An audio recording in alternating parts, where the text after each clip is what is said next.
Morning teenager ne kuchitika zambiri kulizaji na Didi Adonald ali kuyani ku Michael Aluya ku Asia zambiri zomwe zikuchitika ndiye takwira ndichakumwa ine yanga mukuchiona 20 years ndiye tente amene ndiza P Diddy. Okay, milandu yake imene kuendera ya P Diddy kuti koyamba zimanzakhala confusing. Kunena kuti mboni ya boma yomwe abweresa ndi chibwezi chake chakale Cassie Ventura. Anakhala naye pafupifupi zaka 11 ali pa chibwezi. Cassie mene ankakakumana ndi P Diddy. Cassie anapita ngati kuti akufuna kukhala uyimba ndo oyimba ndi analipita kumeneko ndi chibwezi chake. Chibwezi chake chimaziwana ndi P Diddy kuti awali ndi record label akuza kuchita saini udani uziyimba. Koma P Diddy atamuona Cassie ucha anamusirira.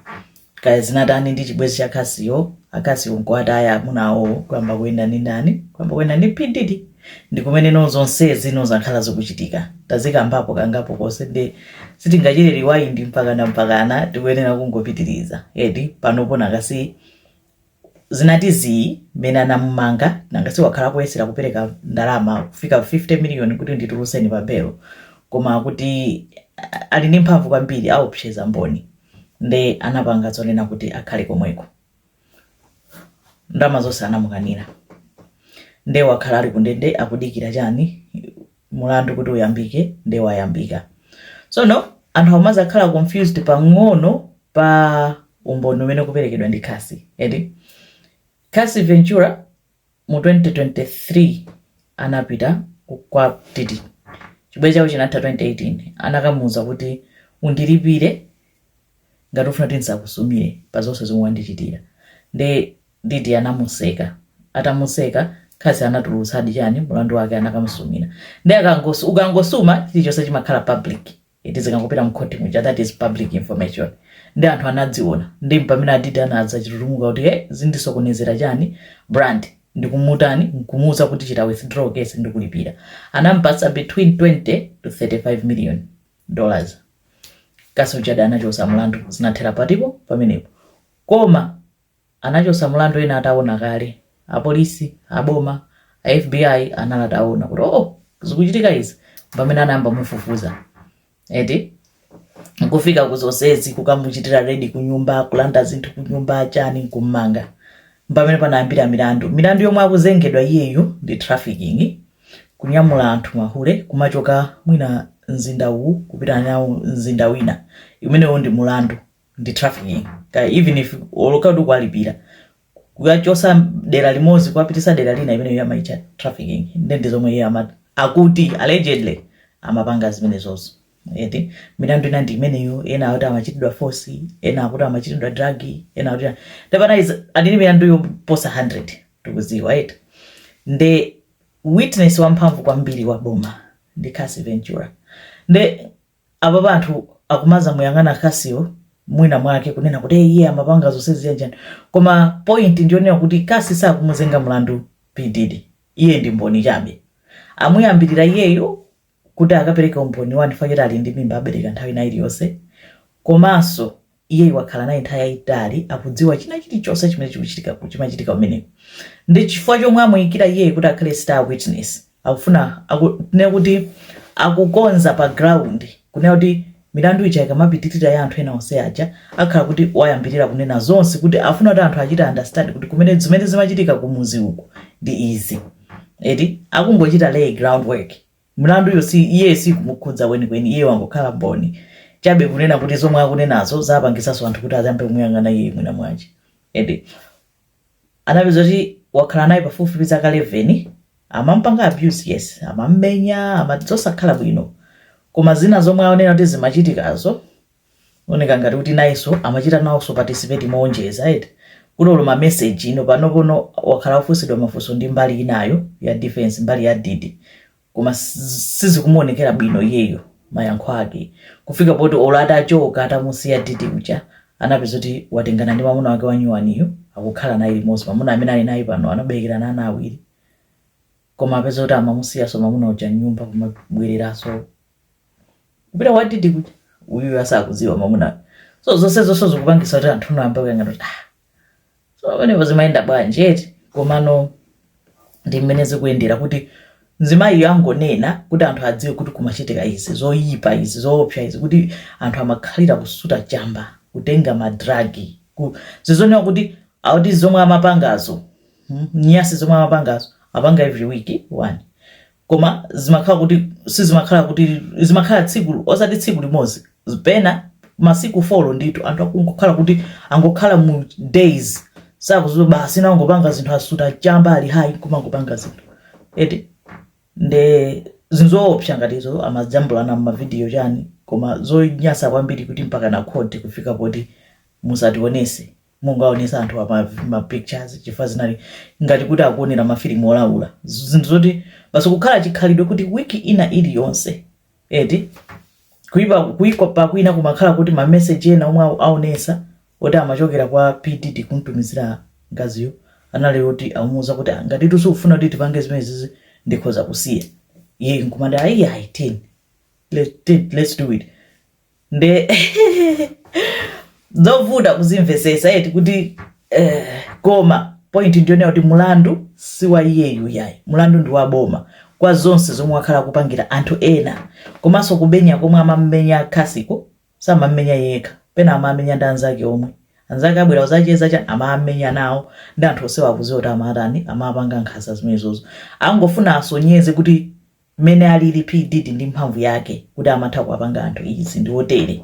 That's why akumugwiritsa ntchito khasi koma milandu si ya khasi kweni sizikumukhudza milandu ndi ina bangofuna kutani kupanga po clarify pamenepo imeneyo ndi imeneyo nde nkhani ina yachitika ku Mexico kunzinda wa Darahara sikana uyu dzina lake akumuti Valeria Marquez ndi influencer wa pa TikTok anali ndi ma followers odusa 200,000 amapanga za beauty and makeup chani amagwira ntchito ku saluni anapeza kuti wapita ku saluniko amuza atafika ku saluniko omwe amagwira nawo ntchito kuti kuna bwera atu azibambwena ake akuti ali ndi pasero yako amati mphatso koma kuti afuna kupase pamanja iye nkuvomera okay basi kukhala mu saluni mwakemo ndi anapanga live TikTok live kumayankhula pamenepo kumayankhula kumanenaso kuti ndikudikirira atani ake akubwera kuzandipasa chani kuzandipasa gift sindikuziwa kuti ndi ndani ndipo gift yake ndi chani basi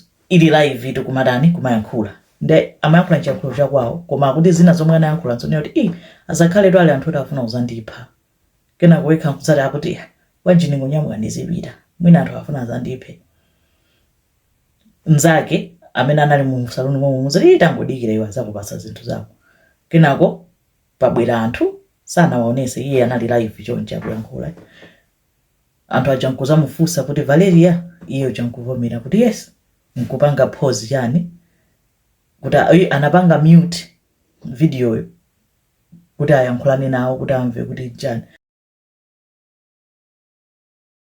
¿Quién te lo mandó, el amor de mi vida?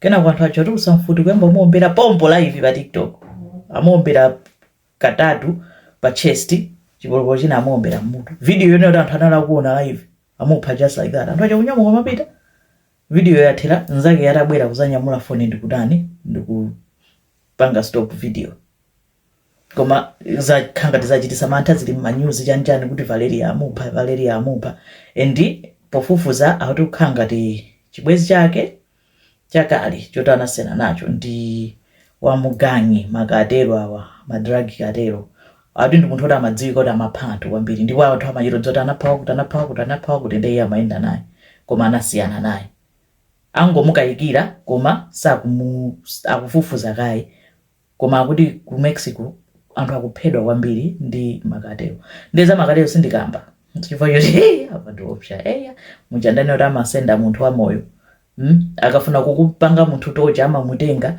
khala ndikumampanga drill mutu ndi chinthu drill kubola kena kwasiza poti usangotsala pang'ono kufa nkusiya kena kwabweresa doctor akusamale azikupanga so drill azingoti uzikomoka uzidzimuke azikupasa mankhwala kuti uzuzike nthawi yayitali kwambiri ndi anthu opsa onena kuti oloboma limagwedezeka nawo kona akhangati anatenga dziko kuli ulamuliro koma ulibe mphamvu.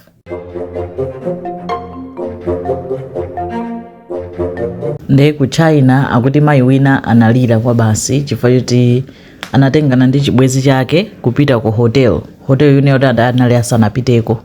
Anthu awiriwo ndi atafika ku hotel kuja zapezeka kuti foni ya mzimayiyo dzina lake akuti Lee mkaziyo inapezeka kuti yachita connect automatically ku wifi ya hoteloyo. Amuna ukamba ufunsa kuti mwachita bwanji connect ku wifi ya hotel mesa munena kuti sitinabwereko ine sindinabwereko iwe sunabwereko ndi ukudziwa bwanji password ichita bwanji connect mpaka na abambo athesa chibwezi mpaka zili mu news fama iyo anayesesa ndithu kulira mpaka na upita wakadandaula ku TV kuti inetu munthu aondera kwira fama muna yakhulupirira kuti ndiye kuti munthu yamapitapitako ku hoteloku mpaka na foni ili ndi password ya wifi imangochita connect automatic. Ata amakhulupirira kuti akumpanga cheat. Nde Lee anayesera kuwafotokozera anzake so samamukhulupirira anena kuti sizingatheke. Nde Lee mpaka anapeza anthu kumuthandiza kufufuza kuti chachitika njani kuti foni yake ipange connect wifi ya hotel yoti sanapiteko. Nde anaona kuti pafupi panali hotel ina yomwe Lee ankagwirako ntchito. Nde atafufuza mapassword a wifi anali ofanana, ma username ndi password anali ofanana. Akumene ankagwira ntchito kaleko ndi kwa nyuwaniyo mpaka nachita prove kuti ID zankupangika automatic chifukwa kuti komwe ankagwira kunali password ndi login yofanana ndi hotel ya nyuwani. Ndi mpaka napita ku TV kukanena kuti ineyo chabwino mamuna sindikumfunaso wandisiya wandipanga chipongwe akuona ngati ndikuchita koma ndingofuna kunena kuti anthu aziwe kuti ine sine olakwa ndi wifi. Nde chibwezi chatha koma wadzichita clear dzina lake. Nde company chaya ku USA Colossal Biosciences imene yakhala ndinapangapo video kuti amapanga ma woolly mammoth zinyama zotati zinalipo kale ndi 7,000 years ago. Nde amafuna kuti azibwereseso nde anatenga DNA yomwe anapeza mmafupa ma woolly mammoth nkuyika mu makoswe ndi panabadwa tizinthu. Nde apitirizanso experiment yawoyo akuti afuna kubwezeresa ma dire wolf. Ma dire wolf anali nkhandwe zikulu kwambiri amadziwira mafupa amene amawapeza amene anatsalira zinalipo kale. Nde afuna kuti azibwezereseso ifa zinatha zinachita zili extinct. Nde anapezeka kuti atenga mafupa a ma dire wolf amene anawapezawo nkupanga extract achosamo DNA yo ndikuphatikiza kupanga fertilization ndi nkhandwe za masiku anozi za nomo kuti atafuna abwezereseso dire wolf. Nde panabadwa ndiyani panabadwa nkhandwe ziwiri za white za pure white anazipasa mayina wina akumutcha Romulus wina Remus ngati aja amabuku tinkawerenga kale aja. Ndi awa mawofu ake wait aya kumachitaso hawo ngati mawofu ndithu mene akumvekeramu chabe kuti anthu akuwatsutsa akunena kuti ndiye bodza limenelo simunabwezeresa chifukwa iwo amene kuti tabwezeresaso machani ma dire wolf akuwasunga kobisika kwina kwake kumbali kuti anthu kulibeko chifukwa chonena kuti nanga si ndi zinyama zonena kuti sakudziwa kunena kuti zimakhala bwanji zimachita bwanji machitidwe yake ndi zoopsa bwanji. Nde safuna kunena kuti aziyike kugulu afuna azichite ka study koma anthu akunena kuti simunapange dire wolf. Ma dire wolf anatha ngati mukutenga DNA ya dire wolf kuphatikiza ndi DNA ya wolf wa masiku ano nkhandwe za masiku ano ndi kuti mukupanga chinyama cha chilendo cha nyuwani chonena kuti kunalibeko ameneyo si dire wolf. Kozi dire wolf sanali osakanikirana ndi nkhandwe za masiku ano. Ndi musaname kuti mwapanga dire wolf. Ndi anthu akuwatsutsa ena akuanena kunati zomwe mupanga zopanda pake koma nyaje wakulimbikira ndithu atafuna kubwezeresa apanga kalezo zomwe anasakaniza khoswe ndi DNA ya mammoth yedi zonena kuti mungopanga zinthu za chilendo chinyamacho si chomwe chinalipo kalero. Nde izo tizizitsatirabe kuti zikuyenda bwanji kwinako mukhale ndi madzulo opambana.